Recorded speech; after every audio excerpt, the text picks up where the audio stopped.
Well, that could have gone better. This is Monster Jam, Path of Destruction. Looks like my truck driving career is on a path of disappointment.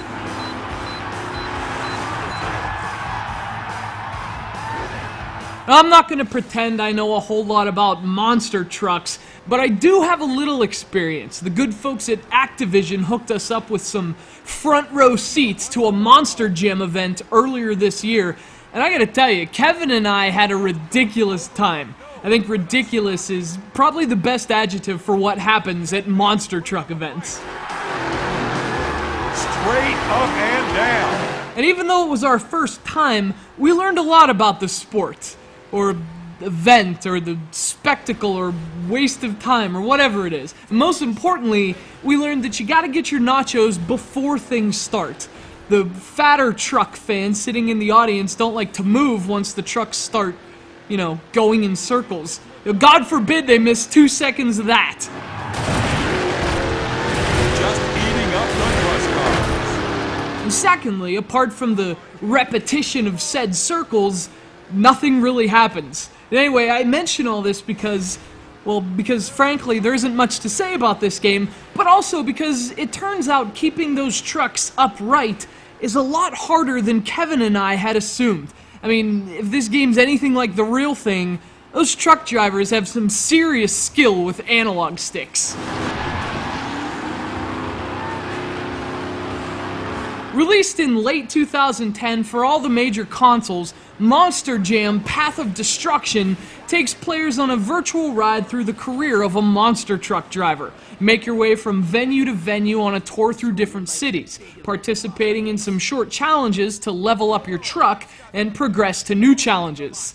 It's every bit as enthralling as it sounds. So the problem with the career mode is twofold. It's too linear and it's too thin. The mode progresses at a snail-like pace, and what's worse, it doesn't really lead anywhere. The whole thing feels kind of pointless, since all you're doing is unlocking more challenges, none of which last very long. But the game really gets a flat in terms of content. Aside from that bare-bones career mode, there's also a bare-bones multiplayer mode. You just don't have much to do in this game, and actually it's kind of a bummer because the game plays pretty well. Come on, you can catch him.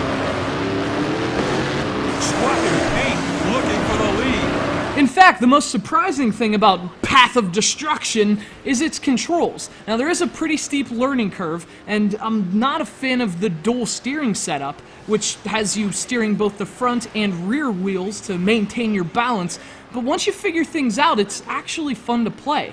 Doing tricks and stunts is tough, but it's also pretty rewarding.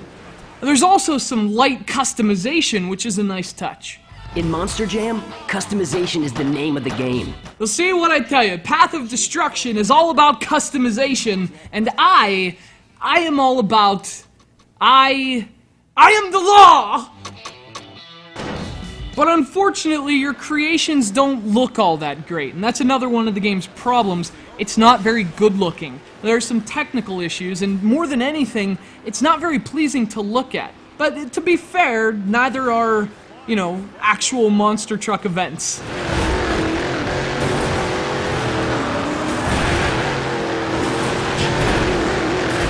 This is a low-priced game that's understandably light on content and polish, but it does play well, and it includes 30 officially licensed monster trucks. If that excites you, this game isn't a terrible option. I mean, I had fun with it.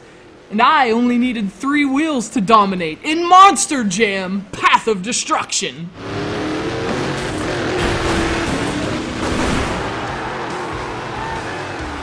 That's 3 tricks in a row. What's next?